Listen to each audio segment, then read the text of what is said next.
I'd like to welcome everybody to the Orlando Sentinel's editorial board interview with candidates in the Democratic primary for U.S. House District 7, a seat that's currently held by Republican Corey Mills. Today, we will be talking to Tatiana Fernandez, a small business owner and an autism advocate, Jennifer Adams, the Executive Director for Florida Community Partnership and a certified mediator, and Allek Pastrana, a computer engineer who, like Fernandez, ran for the seat in 2022. And I'm going to dive right in with the first question. A majority of Americans see the economy as the number one issue in this race. And they trust Republicans, or at least they say they trust Republicans more than they do Democrats on this issue. How do you respond to that? Let's start with Ms. Fernandez. Hi, thank you. Well, the economy is an issue for everybody these days, and it's so sad that we have too many families. They suffering to buy some food, to pay their bills. We think we're going to continue, but I think Joe Biden and this administration doing very well to giving a lot of people to having jobs, opportunity, and then we just need to work on it to make sure they can continue raising their families. It's very struggle, but I think it's not just because after the COVID, everyone is being a struggle. But the economy is getting better every day. All right. Ms. Adams, same question. Well, thank you very much for the opportunity to be here with you all today. As somebody who grew up in this district and somebody who lives in the district, and also being a parent and a woman, I understand very well what the economy and what those hardships are. And I think that people need to come together in order to be able to bring solutions that will benefit all of us.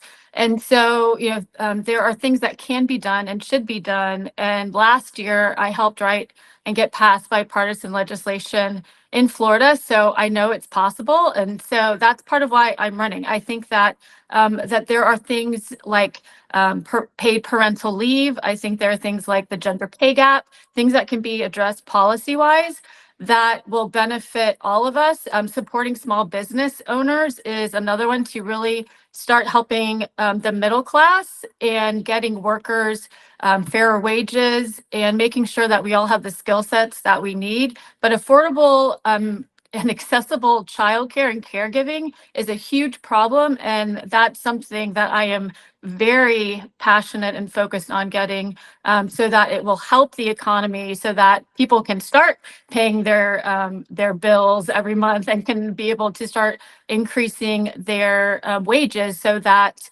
we can have affordable housing. We can make sure that our children are going to getting quality educations and that we're really helping to make America a place where everybody can continue to achieve the American dream. So that's one of the reasons why I stepped up to run, because there's less than 7% of working moms with school-age kids in Congress, and we need to do a better job with having more representation.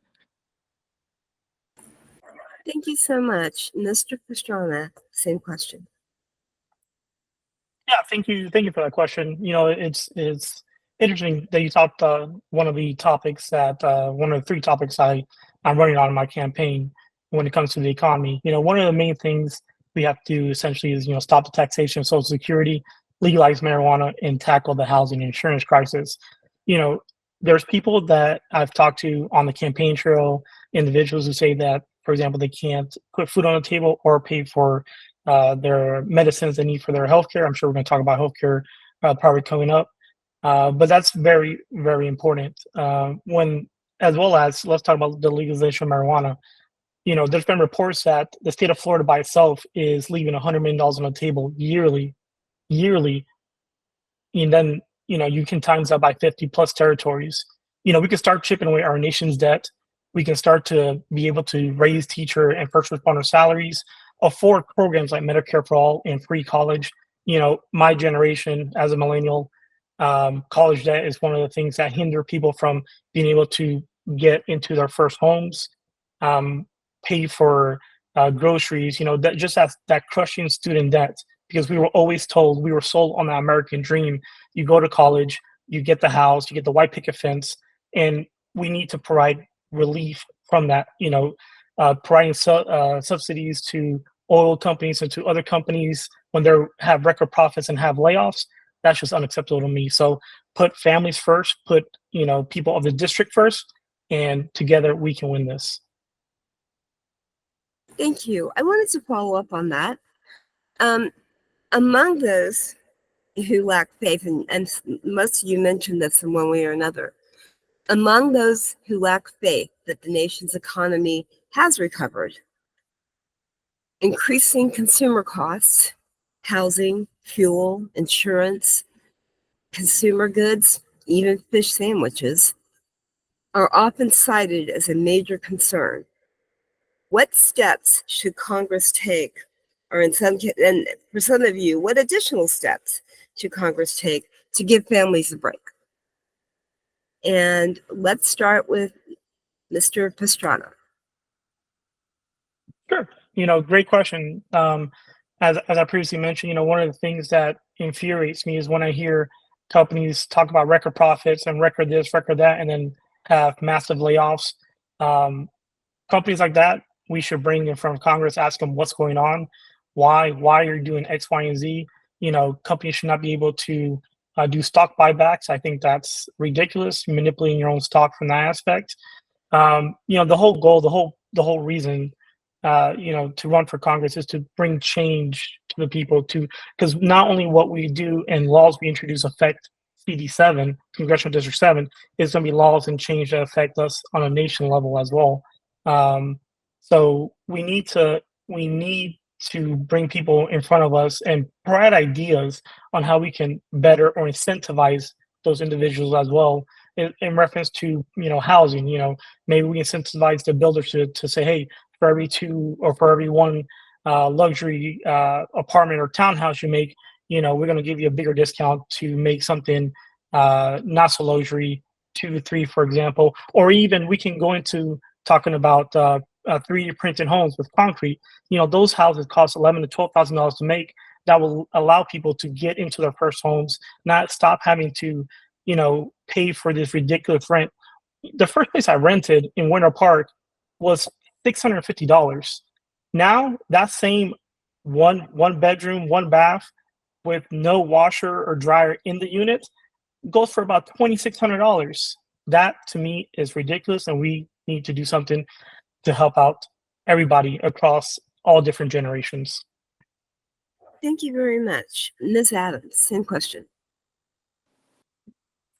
Yeah, thank you. I think, within chaos, there's opportunity, and I think we've got plenty of chaos. So I think we should take advantage of the opportunity. And, I mentioned, having affordable and accessible childcare and caregiving, that we're one of the only developed countries of the democracy that doesn't have infrastructure to support working families. So that's definitely something that Congress needs to take a look at. And again, I think one of the reasons it hasn't is there are not a lot of moms like me that have school-age children serving in Congress, less than 7%. Florida's got less.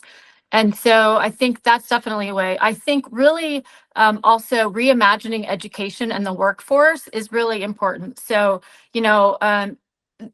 being able to have, community colleges, state colleges, and working on the federal level to help supplement trades and really making sure that our education system is effective and efficient and affordable. I think also the cost of living has gotten ridiculous, right? So making sure that we're bringing back all this manufacturing and the jobs to be domestic is really important. And that goes hand in hand with the training and the skill set and really being intentional with making sure that whatever route people take for their education, that it's being done in a way that's intentional for jobs, and making sure that, you know, we have a minimum wage that is a livable wage, so that all workers are really getting and being able to achieve that American dream, because I think we're way far gone on that being a reality anymore. And so being able to bridge those gaps with those public-private partnerships, I think is really important, and really making sure that we have good ideas about how to have the economy work for everybody, especially working families, is something that is super important. So paid leave is another one that I mentioned earlier. And those are all things that we should be looking at. Ms. Fernandez. Well, in my opinion, bringing to go to Washington and come here and bringing to District 7, we need to start. I'm an owner of a company. We're training people, and we see how they suffering every day, because when they go to the school and they get certifications, they get a better jobs. And that's what we're looking to get more, getting here and training more people and get more trade in the school system. And we need to work in with a lot of families, singles mother and other people. They struggle on every day to pay their food, the gas, everything. But the thing is, we have a lot of programs in federal programs, but the state levels, they don't accept it. I've been working in Tallahassee for other legislature, and then when we was there, they don't accept the help. And then we need to work a little bit more together with a district level, with the state level, because they don't accept money from the federal money. They can help them. And we're doing programs in the school system.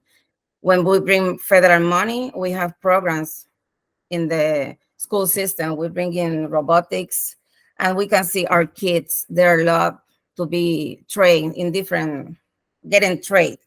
Don't they just not get in a regular classroom and they just feel sad, that I have to take a loan to go to the university to get more loans, and then most of our family can afford it to send their school kids to the university. And then I would like to work with our family, continue working with them to give opportunity to our kids. It's hope. It's hope. We can do that. Thank you very much for that. I wanted to pivot over to healthcare if I could. About 11% of Floridians right now lack health insurance, which is, as we've talked about, I believe, far higher than the national average of 8%. And a lot of that is really due to Florida leaders' refusal to expand Medicaid. Mm-hmm. Do you think that Congress should make Medicaid expansion mandatory, or is it time to allow lower income Floridians to buy policies in the healthcare marketplace? And we will start with Ms. Adams on this one.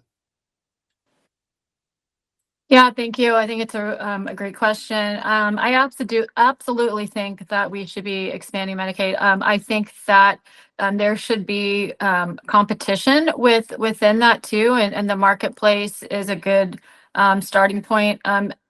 Look, there is a healthcare system that is broken, and I really think that in order for it to get to where it needs to be, it needs to start being a quality care based system, and not and a numbers based in terms of the number of patients, but really being more intentional with that. I think things like, you know, capping the price of pharmaceuticals. I think America is having the burden of way too much of the research and development of a lot of the pharmaceuticals. And I also think that we need to get back to also looking at the health and well-being of individuals within that healthcare system, right? So talking about the mental health, we should be including dental and vision in our healthcare system.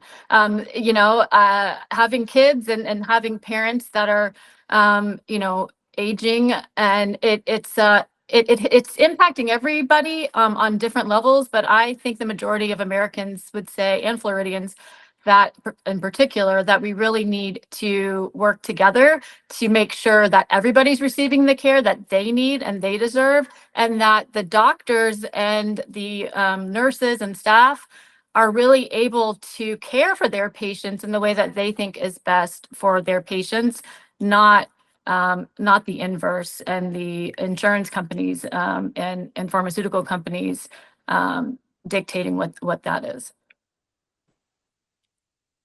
Thank you for that. Ms. Fernandez, how about you? Well, I've been talking with a few doctors and a few people working in the Medicaid program. And then we have the worst. We have in the state, Florida, we have the worst treatment regarding care about people. And then most of the problem we have right now is with our family. They have disabled kids with different conditions, and they don't care about how much money you don't have money to give it a treatment to our kids. And it's hard to having a lot of family calling me every day, please help us because we don't have Medicaid. They cut our Medicaid, or they give it a wrong information in Medicaid. They've been cutting everywhere. And then we need to sit down with our people and then working a little bit more. And then a lot of, like I say, a lot of medical treatment here, they is not affordable. It's not affordable for anyone. It's hard. And then people sometimes they decide no, take care of themselves, and then suffering every day different conditions. And then mental health is another issue too. We have too many young people taking their life, and then it's very sad for me when I have parents calling me with this situation. And then we need to take care of our people. We need to make sure our people have medical treatment and they can afford that. Because health, if you don't have health, you can work. If you don't have health, you can do nothing. If you don't have health, it's nothing moving. That part, we need to go to Washington and make sure here people understand the situation they have, and let's go work in something. We need to make sure we review a lot of bills and a lot of law is not working. Thank you. Thank you. Mr. Pastrana. Yeah, so I guess I want to talk about what happened to me recently when it comes to healthcare. I was recently diagnosed as a type 2 diabetic, and if it weren't for my insurance, I would not be able to afford the $1,200 a month Ozempic shot that has drastically changed my life. Since taking this life-changing medicine, I've managed to lose 50 pounds, and I've become more active with my two fantastic kids, me and Mateo. Now, my story is not unique. Is multiple constituents in Congressional District 7 have told me that sometimes they have to pick between taking the medicine they need to survive or putting food on the table. One of the three main goals I want to accomplish when I'm in office is to reform our healthcare system into a Medicare for all system where individuals receive the healthcare they need without being financially burdened. Healthcare should not be tied to your employment. We must keep government out of the patient room and out of the bedroom. I want to champion and make sure that this becomes a thing. Now, people are probably wondering, how can we pay for this system? And it's very, very simple. One, make people pay their fair share. Two, we do the legalization of marijuana, use the tax proceeds from that. And three, we audit our federal system, or even our Pentagon. My dad retired from the Federal Bureau of Prisons. And even when he was in the Army, he told me about this item called use it or lose it, which I think is a barbaric accounting practice, which pretty much means that if someone does not use their entire budget, they don't get that same budget next year. And when I was a government contractor, I heard individuals say, well, we have a few $1,000s in this use it or lose it budget. What are we going to do? Well, we don't need jackets, but let's go buy some. We don't need this, let's go buy that. It shouldn't be like that. Once that fiscal year is over, that money should come back into the general bucket of that organization, like the Air Force or Army, for example. And after 2 to 3 years, send that money back to the taxpayers, repurpose that money somewhere else where it can bring people that advantage of not being financially burdened. Thank you for that. I'm going to switch to the topic of abortion. I'm going to start with you, Mr. Pastrana. What congressional action would you support on abortion access? Great question. So I'm a big supporter of her body, her choice. I have 3 younger sisters and a daughter. I am the big older brother, and I'm very protective with my sisters. So think about how protective I'm going to be with your families. I want to champion and go beyond, do everything I can to not only make sure that Roe is signed into law, but Roe becomes the 20th Amendment of our Constitution. I understand it's not an easy task, but with obviously your support, we can achieve that end goal. I want to make sure that no future generations go through the same issue that my grandma went to, that my mom went through, and my wife went through. It's really unacceptable when we hear what they're doing, even here in the state of Florida or places. People don't understand that less than 1% of abortions happen after the 21 weeks. People don't understand what an ectopic pregnancy is and how a woman handles that. Me as a man, I'm not going to be making any decisions based on a woman's body. That should be between her and the doctor, and her family should decide to include them. Government needs to stay out of the patient room, and I will do everything I can to make sure that becomes a reality. Thanks for that answer. Ms. Fernandez, what congressional action would you support for abortion access? Well, right now I need to go back to Washington and tell the Supreme Court we have to make a strong law. A strong law, they don't get back to us and say, oh, we're going to change. No, they can't do that. We have to make sure woman's health, nobody have an opinion. It's her doctor, her body, and her choice to make sure that nobody in government tell us what to do with our body. It's hard. It's very hard when I see women, they in different states, they decide whatever because the Supreme Court give you a choice to them to let them to tell our women how we're gonna treat ourselves. We have to stop that. We have to go over there and make a strong law to make sure this is not happening again. I think that's my opinion. We need to be strong and then stay together as a woman, stay together and support us, because we the one have a lot of work with our population and everybody. Thank you. Thank you. And Ms. Adams, same question. Yeah, thank you for the question. So I, as a survivor of domestic violence and somebody who has been an advocate for those who experience it for a while, and where that leads to sometimes is having bodily autonomy, reproductive freedom, and equal rights. People and politicians have no business making laws that impact women's bodies, period. And so legislatively, we have something that can be published and put into our U.S. Constitution called the Equal Rights Amendment. That is something that, as a democracy, we're one of the only, again, countries that doesn't have that in our U.S. Constitution, the equal protection of people regardless of sex. And so that is one way legislatively. Another way is we need to have more accountability of the Supreme Court of the United States. That is something that Congress does. And so that is something that we need to start working and taking a look at our legal system, our courts, and making sure that the checks and balances that are put in place are really being utilized and being put forward.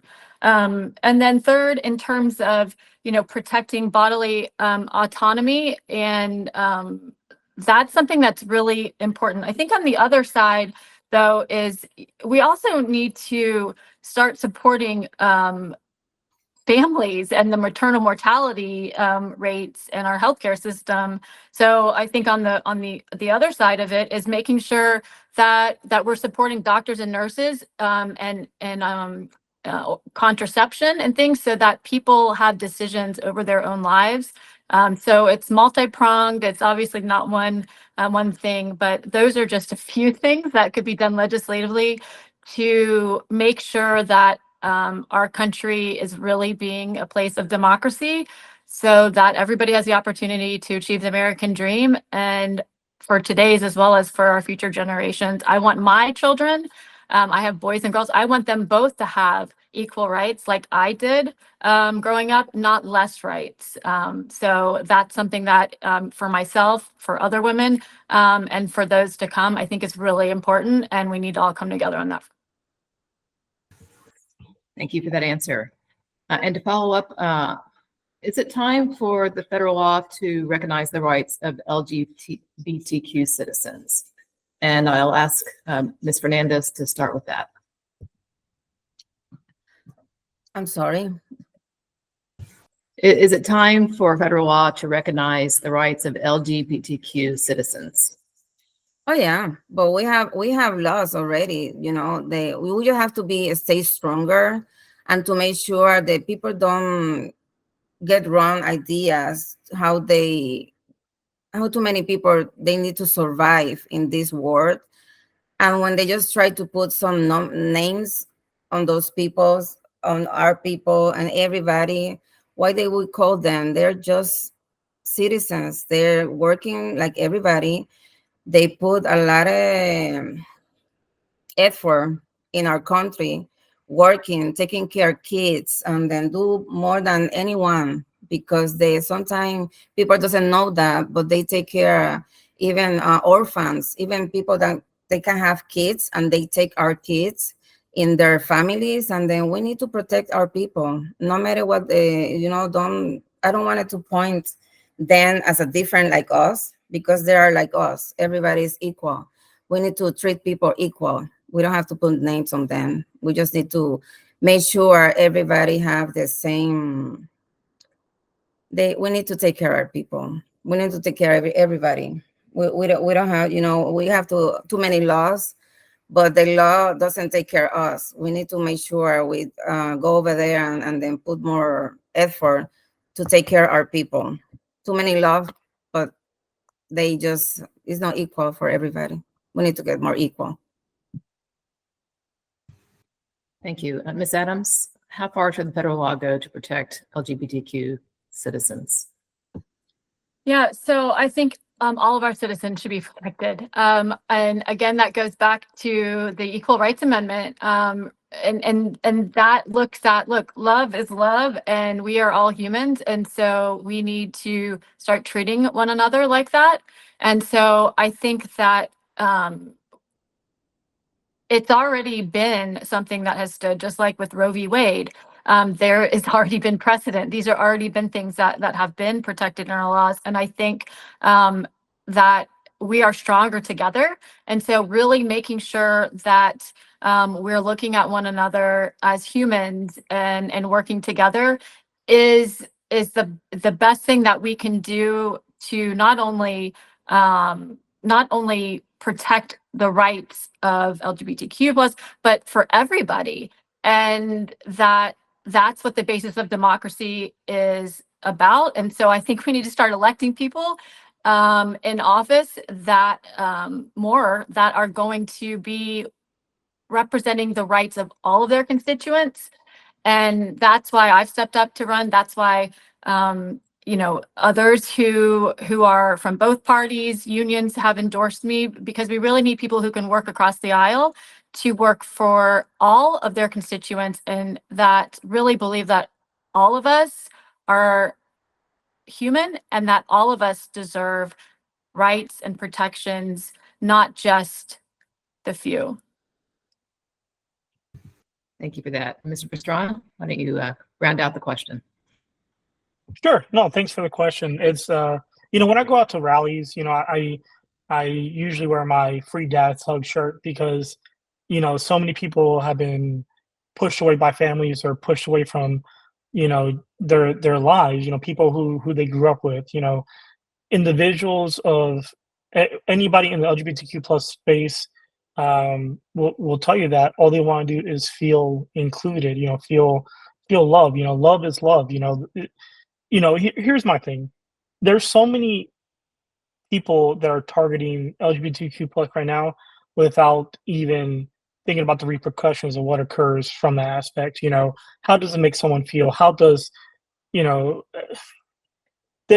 what I rather make sure that LGBTQ plus individuals are protected and make sure that they have the rights to love who they love, marry who they marry. I want to introduce a law that says, because there's a lot of Republicans in different states that want to the age from 17 down to 12. I just want to make the definition of marriage essentially say it's between two consenting adults over the age of 18. Not only does that protect our kids, but also protects the LGBTQ plus community. And I've gotten so much great feedback from that community when I've told them that's one of my main goals once I get to DC. Because some of them are just, again, they don't feel like they're wanted or included in their day-to-day lives. And I always tell them, hey, if you ever need that big dad hug, come to me. You can cry on my shoulder. I just want to make sure that people feel included in our country, people feel included in Congressional District 7, and people feel included wherever they go, or, in a restaurant, workplace. We need to protect everybody, regardless of sexual orientation. And lastly, I will say government needs to also stay out of the bedroom. Thank you very much for that. I wanted to pivot over to immigration policies. Democrats have consistently been accused of being soft on immigration, despite statistics showing that deportations have held steady. In some cases, they've increased under President Biden. Is it time to lean into that and reform immigration policies to be more welcoming? And I will start with Mr. Pastrana on that one. Yeah, great question. I will use my own life experience from that. I'm a U.S. citizen. I'm Puerto Rican descent. I was born in Ohio. My wife, she's born in Ecuador. We've been married 14 years. We have two beautiful children, me and Mateo. And just recently, within the last year, immigration told us that they lost their paperwork. They don't know what's going on. We need immigration reform in this country beyond belief. Building a wall does nothing. People can get over a wall, they can get under a wall.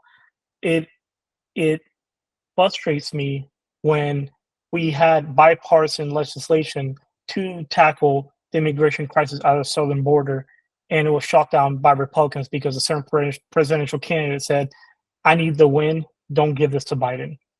I think that's unacceptable. We need to be working across the aisle when it comes to immigration.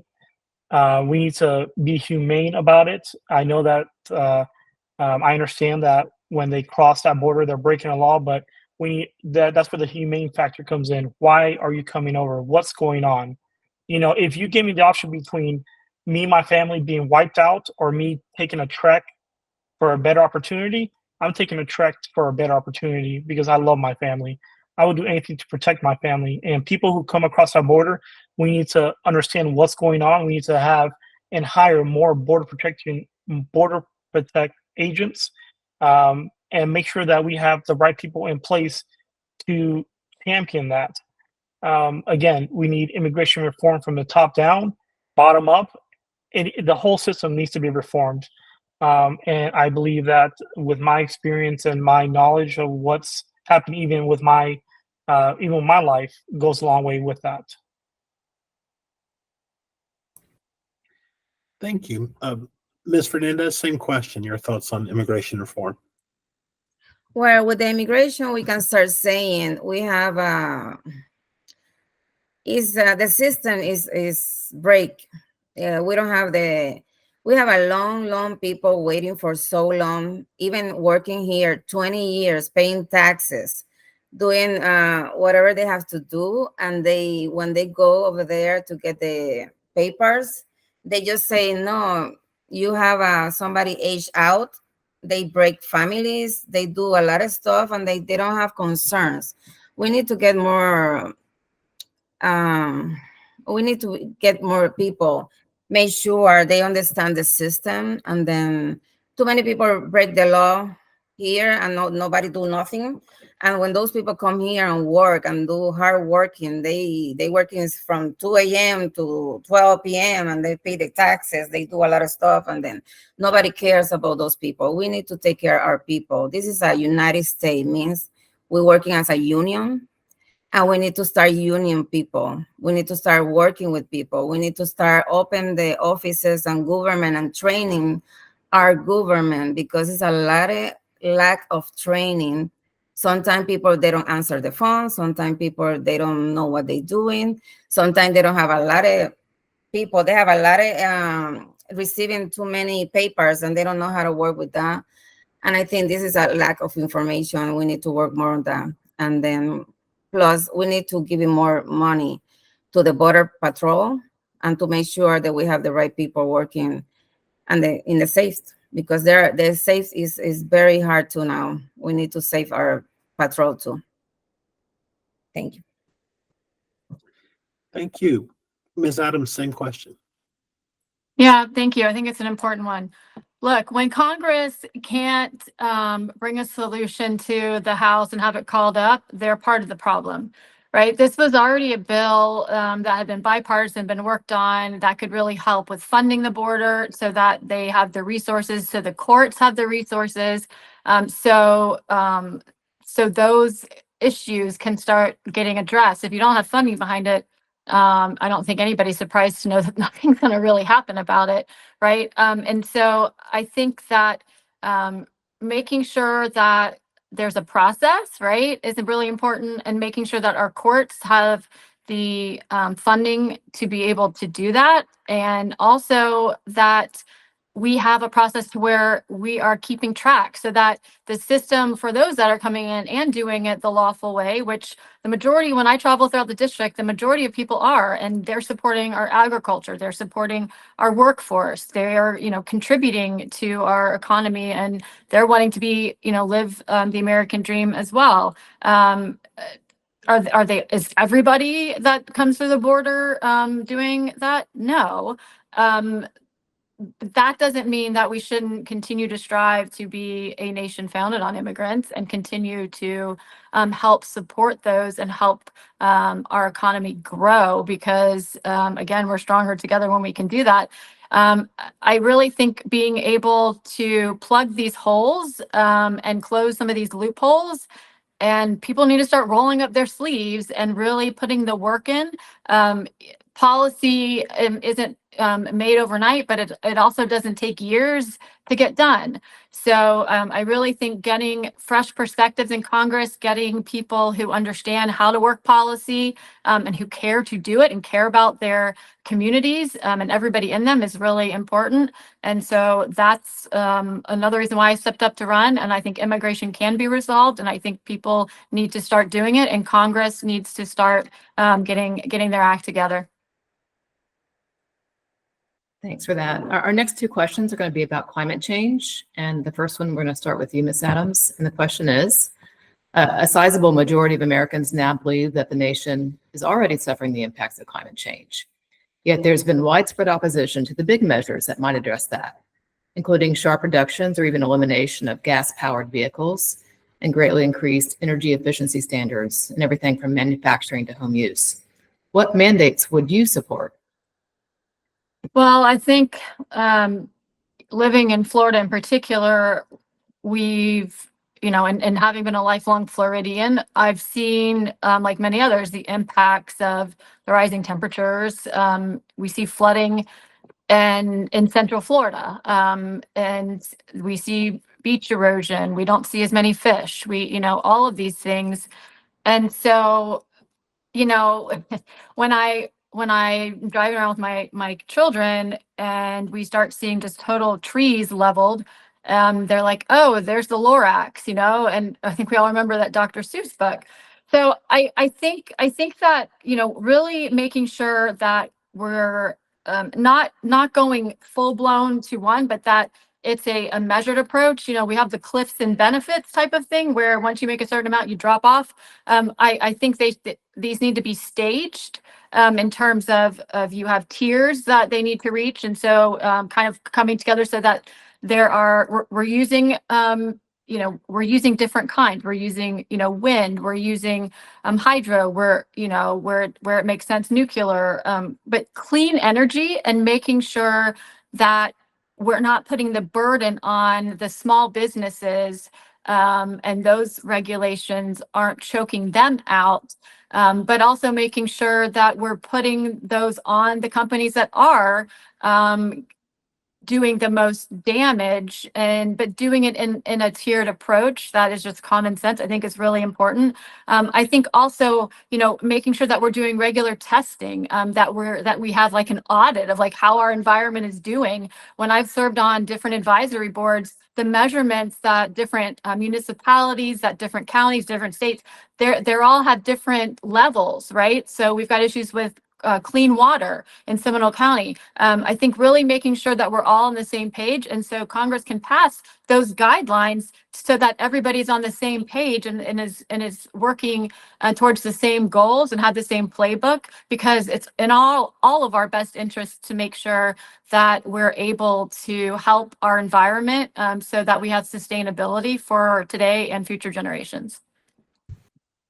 Thanks for that. Ms. Fernandez, what mandates, if any, would you support to address climate change? Well, we have to start working in most of the problem we have right now is a clean water. My main concern is every time I open my faucet, the water is not good. And then here in the District 7, we have a lot of problem because we've been building too many new construction and nobody's seeing what they're doing. And then when they building constructions in places, the water is came to the other side of the street. And then I just thinking, what's going on here? Is nobody's looking? Is nobody major what's going on? We have to sit down with these people and call them the big industrial to say what's going on. We need to make sure, because it's too many permits to building and the water is coming everywhere. And unfortunately, we have poor people is suffering. They missing their houses. They've been moving to the other places. We have to start looking on that. And the other thing about, well, we have a lot of new buses in the school system. Is mean we start changing, but we need to do more. And of course, we have to sit down over there and then start looking numbers. How much it's going to cost, and then how much it's going to cost our living in the future if we don't take care right now. We need to work on that too. Thank you. Mr. Pastrana, same question. Sure. Thank you for the question. As the candidate that was recently endorsed by the Democratic Environmental Caucus of Florida, I've sat down and talked to the president and of the caucus, and it's something that is near and dear. Florida, what has occurred. When my wife was pregnant with our second child, we wanted to go to the beach, but she couldn't get into the water because, as you know, or may not know, once they reach a certain temperature, a woman, once a of being pregnant, cannot go into those waters. Kind of like the same concept of a pregnant woman cannot go into a jacuzzi per se. And we were looking to buy a house on the west side of Sanford, west of the I-4. And then that got axed because of the forever chemicals that were recently found in that area. And going to those meetings and hearing about what has occurred, hearing families wiped out essentially due to cancer or other illnesses from those forever chemicals, really put a damp on us buying the house, and we were able to drop that from obtaining that property. But even hearing what's happening in Lake Jessup with the contamination, Congress has to understand that, what happened with the Supreme Court recently about them removing the enforcement capabilities or what the EPA can do. We need to sit down with the EPA and sit down and ask them, what do you need? What needs to get done? And what can we do to fix it? Because they are the experts when it comes to the environment. They're the ones that are going to be enforcing these rules for the environment. And so that's what I want to bring that accountability to District 7, because there's still no one's been held accountable for those forever chemicals that happen starting from Lake Mary going to the west of I-4. That's why me and my family won't go eat out that way because of the forever chemicals. Nothing is happening in Lake Jessup. And just, we've heard about the fish that were, swimming upside down on the coast and stuff of the coast of Florida. We need to work with the actual scientists, work with them to find out what they need on the EPA side, get those laws passed, and so they can enforce them, and then we can hold people accountable for their actions. Thank you for that. The next question has more to do with the effects of climate change, and we're going to stick with you, Mr. Pastrana. So we're already seeing a dramatic increase in the frequency and the violence of major weather events in states like Florida that has pushed home insurance rates sky high. Other states are seeing a spike in natural disasters too, flooding, droughts, etc. Do you support a national catastrophic fund that would spread the risk across the entire nation? Ooh, that's a great question. I mean, we are the United States of America, So I would have to look at the financial, see what each state pays a portion of. I mean, we are, for example, here in Florida, there's certain places where they can't have solar. There's certain places that are not really harnessing that uh, renewable energies, right? The goal of me once I get elected to go represent District 7 in DC is essentially to work with not only the state legislators but the municipals as well, the towns, the cities. Because if we can get one town to be working on more renewable energies and less dependent on fossil fuels, that's a win for me. We continue that process, and hopefully, maybe one day, once our grandchildren are old enough, we'll start to see the reverse of the climate change, the effects that occur, and leave this world better than we found it. So, Thank you. Ms. Fernandez. Well, we see that too many insurance company, they're not double, they triple their insurance. It's a lot of cost money, but we need to sit down and we need to support money for coming to the district and then helping a family, because families can't handle anymore. And then they just abandoned us. Florida have too many hurricanes, too many problems with the water coming to the coast, and then have erosion and all those kind of stuff. But I think with the municipality is they have money, but we need to sit down. Where's the money? We have to look in where's the money. We need to look in for more accountability and to see how we're gonna work with different peoples and company. It's too many company right now. They left Florida, and then we need to sit down and then figure out how we're gonna pay for that. And then, but I think no more people can do that. No more families alone by themselves can pay for so much money, and then we need to work on that. And of course, if it's a project and it's a bill, I'm gonna support for my people what they need. Thank you. Ms. Adams, do you support a national catastrophic fund to address, to spread the risk of climate change? Yeah, I think it's one of those avenues where having, like I talked about in the previous section, having a playbook of standards, number one, right? So that everybody can be on the same page is something that is really important and needs to be happening. A lot of these government agencies, they have been totally gutted in terms of having the workforce, having the dollars. So being able to even go in and do education and advocacy and testing is an issue. It's almost non-existent sometimes. So I think that is something that is like a step even before that would happen, for people to understand that, having led advocacy for the League of Women Voters of Florida, it's really important to meet people where they are at. And so I think that's a way that we can do that through bringing different regions of the country together. Like I've worked in transportation. We have like a quarter of the carbon gases is coming from the emissions from transportation, right? So really, making sure that our infrastructure is being updated, that we're being mindful of, bright line, and these public-private partnerships are really important, right? And so, District 7, we had done a really good job with looking forward on that, and that's like non-existent now.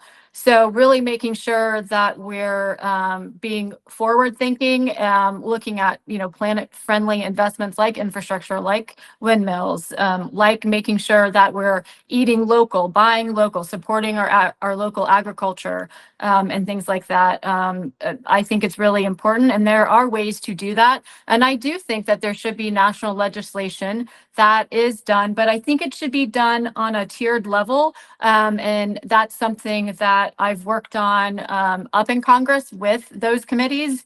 And if we can get more people in there that are like-minded like that, then we can start doing it, because we're already behind the 8 ball.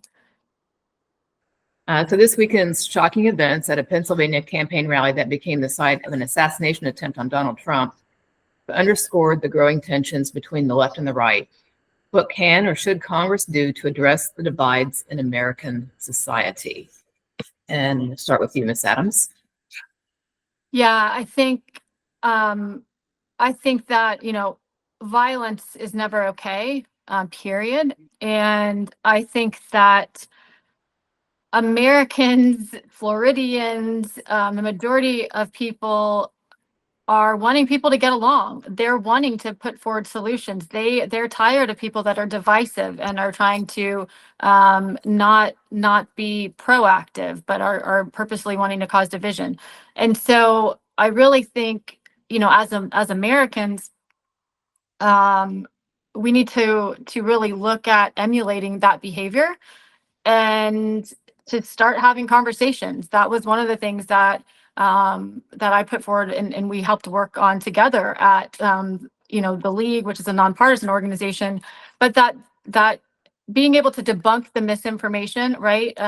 Being able to have conversations and not have everything be on social media, but for people to really connect again and be with one another, I think it's really important. And I think it just highlights the need to have common sense gun responsibility and those background checks and people like the incumbent who is an extremist and who voted and thought that the SCOTUS saying that bump stocks were a good thing. I think right there of what happened, that's an example of why we need to really start talking about coming together and looking at the merits of individuals and as humans to one another, and stop being divisive and pointing out flaws, because that's an easy thing to do. Trying to bring people together is quite a different thing. And having worked in mediation and in community engagement for a long time now, it's really important for people to have these conversations.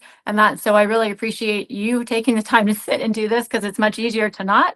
And I think the more that we can start doing that as communities, and then hopefully that will lead to us doing it as a country. Thank you. Mr. Pastrana, what can or should Congress do to address the divides in American society? So first, let me just mention that political violence is never justified. We have difference of opinions. That's what makes us the United States of America. I am personally grateful for the swift violence of the Secret Service, because that's what the Secret Service does. It protects our presidents, our previous presidents, our current president, our judges, so on and so forth. Again, we are a democracy. We are the United States of America. From a Congress standpoint, we got to be very, very careful in reference to make sure that we don't trample over someone's First Amendment rights. With that being said, we also have to have a forum on way on holding people accountable, making sure that people who put out the misinformation is held accountable for their actions, or there's a disclaimer, something on those lines. That's something that we can talk about with colleagues from both sides of the aisle, because again, First Amendment rights is important. At the same time, you don't have First Amendment rights when there's a fire in the building, or there's not a fire in the building, you yell fire, so on and so forth. So we got to sit down and talk to people. We got to bring people together, from both sides. There's just a lot of misinformation was going on recently with what we've seen just in the last few hours, few days, as you mentioned with your original question.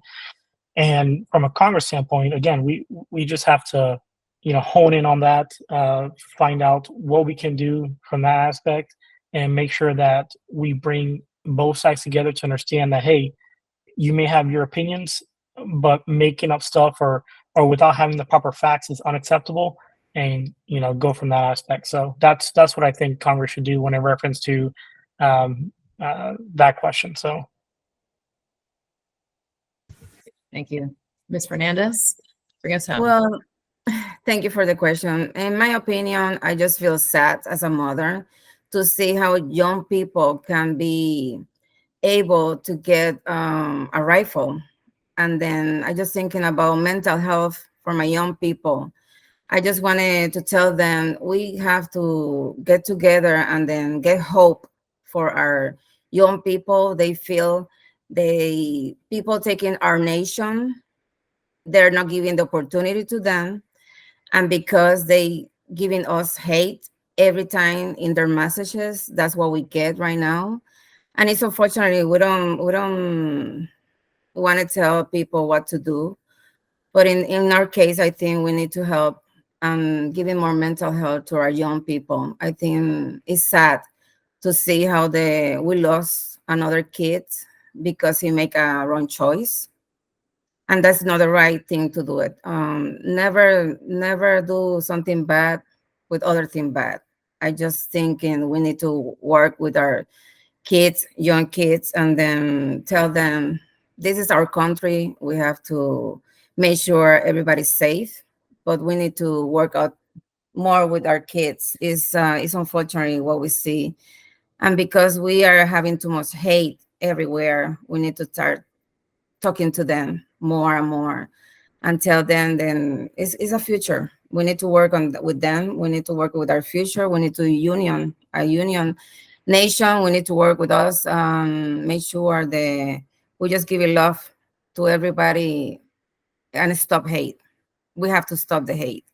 I think this is the message we get all the time, and that's when that happens is terrible. I'm condemned that we're not supposed to do that. We need, but again, I just feel sad that we lost another kid, and then we need to think about that first and then everything, because politicians, they are politicians, but family need to get together, and then that's what we have every day in our house.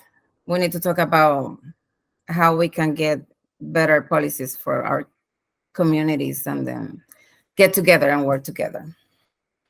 Thank you for the opportunity.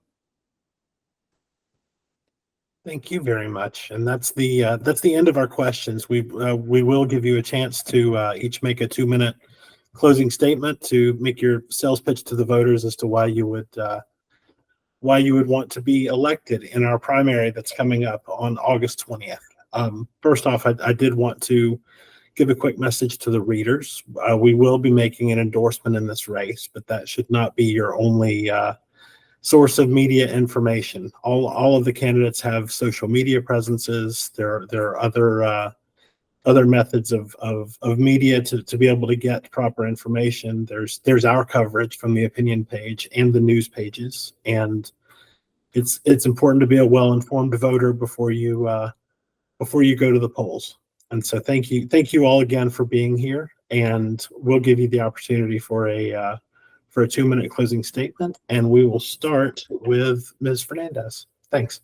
Well, thank you so much for the opportunity. My name is Tatiana Fernandez, like I said before.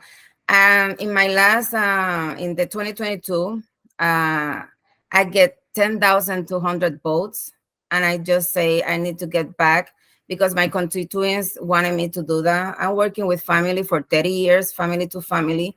I have a son, 23 years old. He have autism. And my daughter, she passed away. Her name is Jasmine Fernandez. And then she was a cerebral palsy. And I just came from a lot of working in Boston, then here living in Florida, put my own business and then put a business for my son to make sure he's able to work and have opportunity to work. And at the same time, I'm training people. We're training in our facility people with autism to make sure they have the first referending job. And then I'm running because I think we need more people in Congress to tell them what is the real life. Real life would pay high prices in gases, high prices in insurance, doesn't have able to get the right health care. And then we need to unite people and then let them know. I speak Spanish and English, and I just want to make sure that we get somebody over there really care about people. We need to care about our people. I think that's my thing. I just want to make sure that we get somebody to work with them. I'm doing this for 30 years, like I say, and then I'm here for everybody. If they need to call me, I'm available every day for my constituents. Thank you so much for the opportunity to talk to them. Thank you, Ms. Adams. Next up for you with your closing statement. Yeah, thank you so much for the opportunity to be here with you all today. I stepped up to run in Florida's 7th Congressional District, which is one of the most winnable congressional seats in Florida. I ran to unseat an extreme and out of touch incumbent who most people haven't paid attention to until this cycle. And recent polls show that I'm now within the margin of error to win this seat against the incumbent. I grew up here. I live in the district. Both of my grandfathers served in the military. My mom was a school teacher and from a family of educators. My dad is, I think, still the only scholarship football player to have earned an architectural degree from the University of Florida. So go Gators. As a little girl, I grew up just wanting to make a difference. And when the courts didn't work to protect my kids and myself from domestic violence, I knew I needed to step up and do something about it.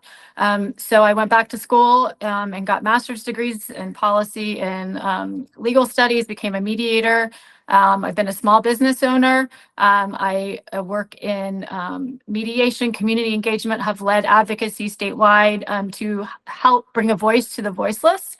And my whole point in having stepped up is being able to help protect and do something for others. Because as a survivor of domestic violence, it's something that impacts everybody, whether people realize it or not. And so really making sure that we can help support people through affordable childcare, caregiving, our economy, the environment, quality education, and really making sure that everybody has equality, including bodily autonomy, is really important to me. And one day when I was doing laundry and found pills in an envelope of my former husband, went to Google it and found out it was Oxycontin, synthetic heroin. My whole world exploded, and I had to figure out how to be resilient and how to step up and do something about that. And so really making sure that we're looking at helping those with addictions, helping those who are not getting equal representation in our courts, helping those with mental health problems is something that I took that pain into purpose and helped write and get passed legislation last year here in Florida. It's called Grayson's Law. And it's possible to do here. It's possible to do in DC. And so I stepped up to help make a difference. And so if you go to jenniferadamsforcongress.com, you can learn more about me and join the home team. I really appreciate everything that you guys are doing, and really important to come out to vote in August as well as in November. Thank you so much. Thank you, Ms. Adams. Mr. Pastrana, over to you. Appreciate it. Hey, I want to thank the Orlando Sentinel and my political opponents for today's candidate forum.